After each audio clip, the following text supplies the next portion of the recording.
Le Loir-et-Cher est le deuxième département agroalimentaire en région Centre. Les produits issus de son agriculture sont trop rarement transformés au sein même de la région. C'est en partant de ces constats que l'idée du pôle food Val-de-Loire est née.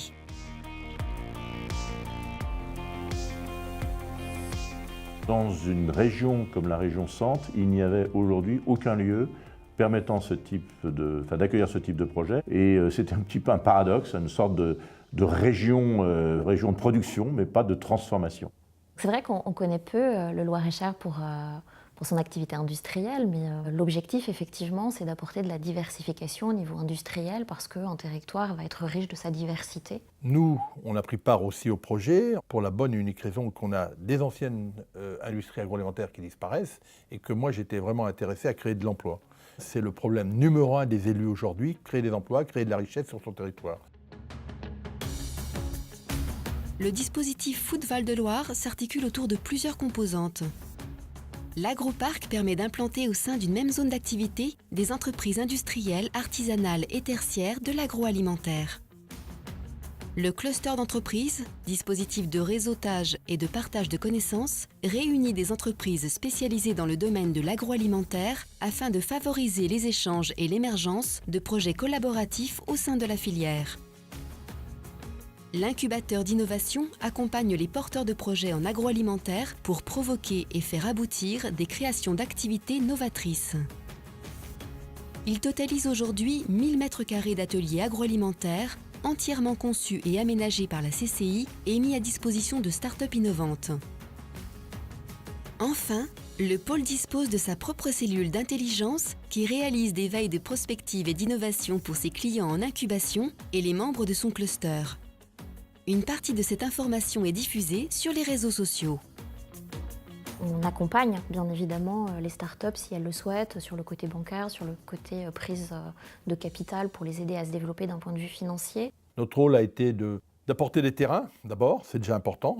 Après, de mettre en relation aussi des porteurs de projets. La communauté de communes nous a apporté beaucoup et nous aide dans ce développement. La preuve, c'est que la Chambre, qui est aussi aménageur dans nos activités, a aussi investi sur 40 hectares pour accueillir les entreprises. Et pourquoi pas celles qui sortiront de cet incubateur.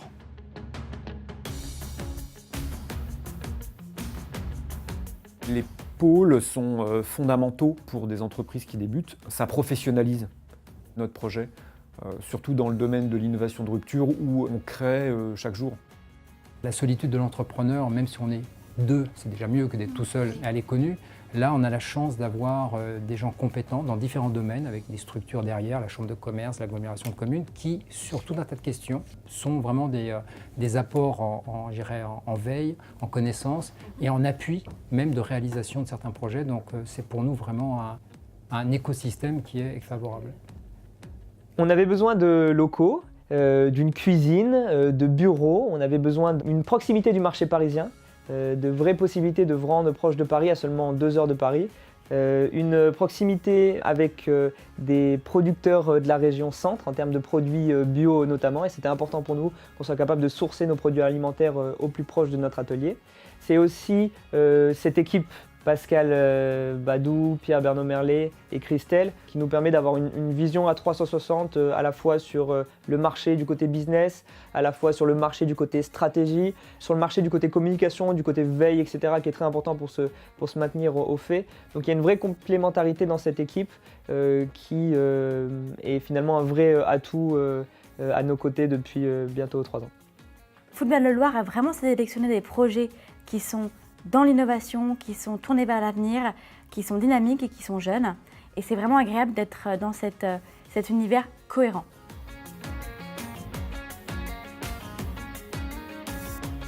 Il y a un potentiel à continuer à progresser. Alors ça sera en partenariat avec l'agricole. C'est pour moi une véritable opportunité. Ils apportent leur savoir-faire dans un domaine, on apporte nous ce que l'on a déjà réalisé. Et on va travailler ensemble pour doubler la dimension déjà de ce site. Pouvoir avoir à partir du cluster Food Val-de-Loire, accompagné par le village Baïséa, des entreprises qui se développent sur l'agriculture et l'agroalimentaire de demain, c'est donner d'autres opportunités à nos territoires et au département du Loir-et-Cher. Mais l'objectif fondamental d'un village, c'est de mettre ensemble des jeunes entrepreneurs avec des entrepreneurs un peu plus avertis et tout un écosystème économique pour aider la start-up à se développer, puisque une des clés de succès pour la pérennité d'un jeune start-upper, c'est d'être entouré. Ce village commence à être reconnu au niveau national et on commence à parler de cette technopole agroalimentaire à Contres. Donc il est positif sur l'emploi, il est positif sur la dynamique, il est positif sur l'image du sud du département. L'agriculture et l'agroalimentaire font face à des défis importants de compétitivité, de renouvellement. Donc le fait qu'on mette à disposition par exemple sur Contres des pilotes qui permettent de travailler sur des nouvelles formes alimentaires de demain, l'alimentation 3.0, ça répond à des vrais besoins économiques et industriels pour demain.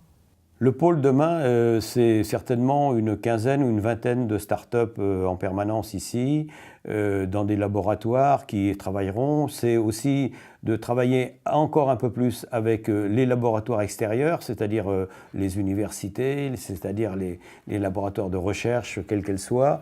C'est vrai que ce que l'on mangera demain est très important, il ne faut pas se louper.